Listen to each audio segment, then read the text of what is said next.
नमस्कार सभी भैया बहनों को। आज हम पढ़ेंगे मौर्य साम्राज्य की प्रशासनिक जो व्यवस्था है वो किस प्रकार से थी।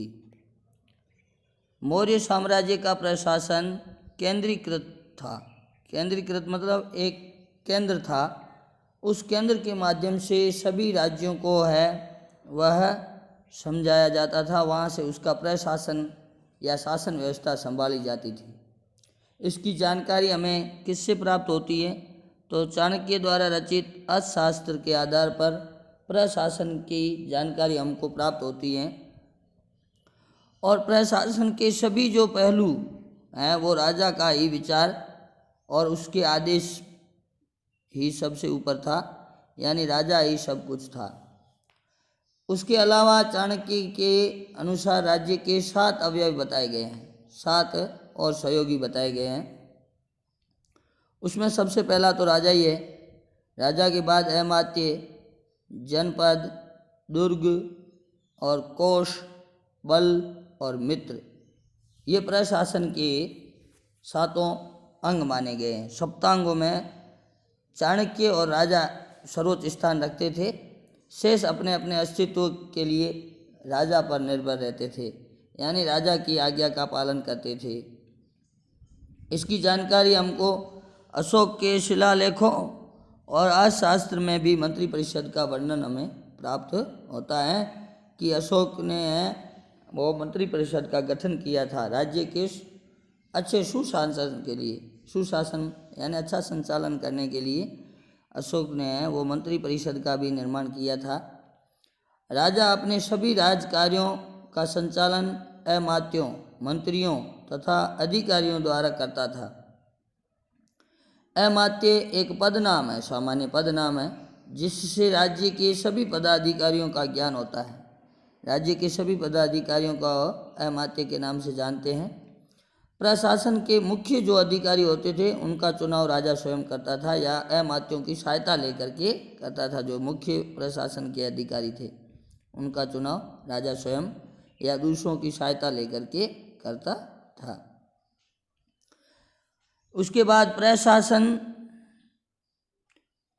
यानी चुनाव अमात्यों की सहायता लेकर के राजा करता था। और प्रशासनिक सुविधा के लिए केंद्रीय प्रशासनिक तंत्र का भी अनेक भागों में यानी निर्माण किया गया था। अनेक भागों में केंद्रीय प्रशासन तंत्र को बांटा गया था। विभाग होते हैं, जैसे वर्तमान में है ना, शिक्षा विभाग, जल विभाग, कृषि विभाग, सिंचाई विभाग, इस प्रकार उनको प्रशासनिक तंत्र के रूप में अलग अलग विभागों में बांटा गया था। उस समय उसे विभाग न कह करके और उसे तीर्थ कहा जाता था। अलग अलग विभाग थे, उनको तीर्थ कहा जाता था। ऐसे तीर्थ कितने थे यानी ऐसे विभाग कितने थे तो कौटिल्य के अर्थशास्त्र के अनुसार ऐसे विभाग 18 थे। कुल 18 विभाग थे। उनमें से कुछ प्रमुख हैं जिनकी हम यहाँ चर्चा करेंगे। तो उसका जो पहला है वह है मंत्री और पुरोहित। ये पहला जो पद है, विभाग है, ये धर्माधिकारी होते थे, धर्म का प्रचार प्रसार करना। दूसरा था समाहर्ता। समाहर्ता कहते हैं जो राजस्व विभाग का प्रधान अधिकारी, राजस्व कर और लगान आदि संबंधित। उसके बाद तीसरा जो विभाग था वो था राजकीय कोषाध्यक्ष, उसे उस समय शनिदाता कहते थे। उसके बाद युद्ध विभाग जिसका प्रमुख होता था सेनापति, या उसके बाद राजा का जो उत्तराधिकारी होता था उसे युवराज के नाम से जाना जाता था, युवराज।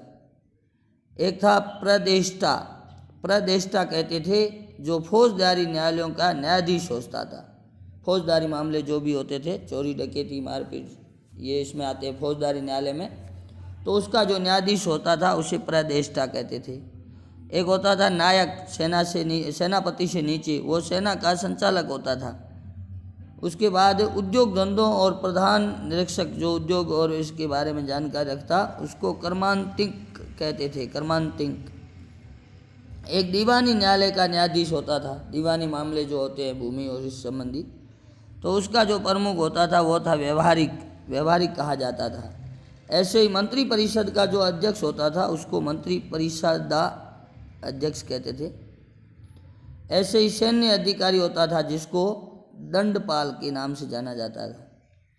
सीमावर्ती दुर्ग, सीमावर्ती यानी जहाँ तक राज्य फैला हुआ था उनकी अंतिम सीमा, तो वहाँ का जो देखभाल करता था उसको अंतपाल कहा जाता था, अंतपाल। ऐसे ही जो दुर्गपाल यानी दुर्गों का प्रबंधन करता था उसको दुर्गपाल के नाम से जाना जाता था। ऐसे ही 14वां जो विभाग था वो था स्वर्णाध्यक्ष। स्वर्णाध्यक्ष का स्थान था।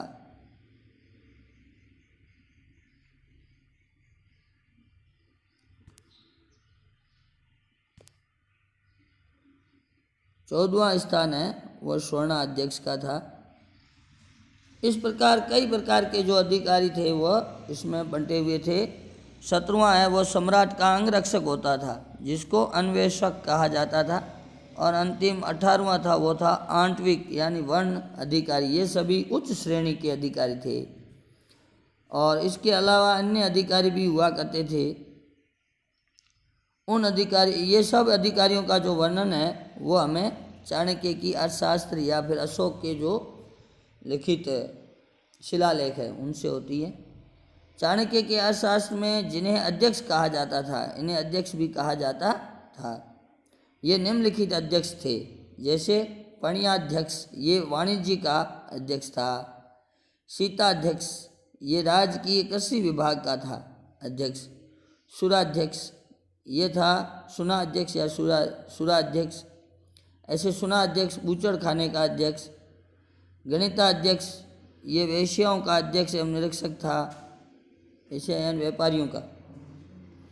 कोष्ठारा अध्यक्ष और वन संपदा का भी कुख्या अध्यक्ष ये कहलाते थे। एक होता था अस्त्र और शस्त्र विभाग का अध्यक्ष, उसे आयु अधाराक्षक के नाम से जाना जाता था। ऐसे ही शुल्काध्यक्ष, सूत्राध्यक्ष जो कताई बुनाई का अध्यक्ष, लोहा अध्यक्ष जो धातु विभाग का, लक्षणाध्यक्ष छापे खाने का, स्वर्णाध्यक्ष जो गोद ऐसे या पशुधन विभाग का। इस प्रकार के कई जो विभाग थे उनमें मुख्य अध्यक्ष के रूप में बांटे जाते थे। तो आज हम इतना ही पढ़ेंगे।